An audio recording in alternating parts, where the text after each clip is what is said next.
विधान परिषदेत उमेदवार नेमकं कोण आहेत ते पाहूयात ग्राफिक्सच्या माध्यमातून।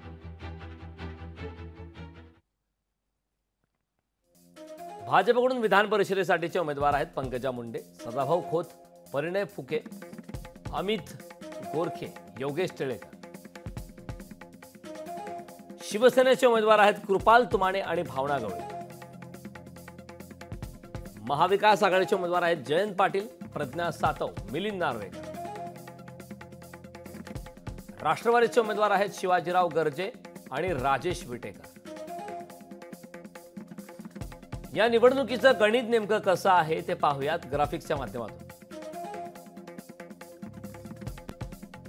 विधान परिषद गणित पाहूया। राष्ट्रवादीकडे एकंदरीत 41 मतं आहेत, अपक्ष 2 मतं। मुंबईतील काँग्रेस आमदारांकडे 1 मत, नरहरी झिरवळ यांच्याकडे 2 मत। असं पाहता राष्ट्रवादीकडे 146 मतं आहेत।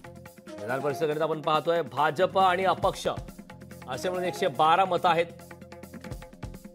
तर या व्यतिरिक्त इतर पक्षांची 3 मतं आहेत।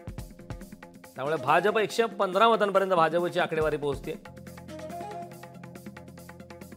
विधान परिषदेचं गणित कसं आहे ते पाहतोय। शिवसेनेकडे 39 मतं आहेत, अपक्षाची 10 मतं आहेत, एकूण 49 मतं, अतिरिक्त 3 मतं आहेत।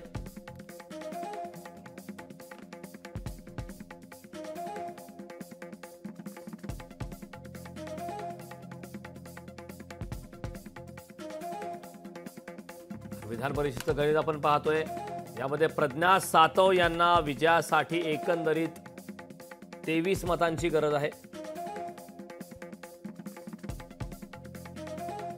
प्रज्ञा सातव यांना विजयासाठी एकंदरीत 23 मतांची गरज आहे। सातव यांना 27 मतांचा कोटा आहे।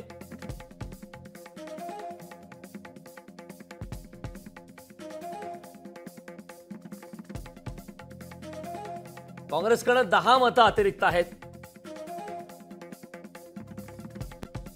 विधान परिषदेचं गणित आपण पाहतोय, मिलिंद नार्वेकर हे उमेदवार आहेत महाविकास आघाडीचे, ज्यामध्ये शिवसेनेकडे 15 मतं, काँग्रेसची अतिरिक्त 10 मतं आणि एकूण मतं आहेत 25।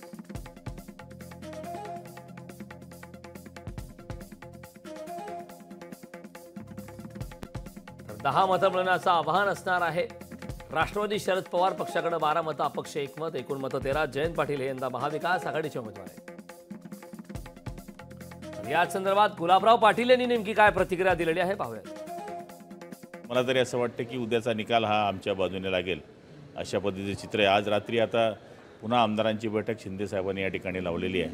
आमदारांनी कसं मतदान करावं किंवा इतरच्या बाबतीमध्ये सगळ्या सूचना या ठिकाणी दिल्या जात आहेत आणि मला खात्री आहे की एकनाथ शिंदे साहेब या गेममध्ये 100% यशस्वी होतील। लोकशाही मराठी ऐका, पहा, जागरूक रहा।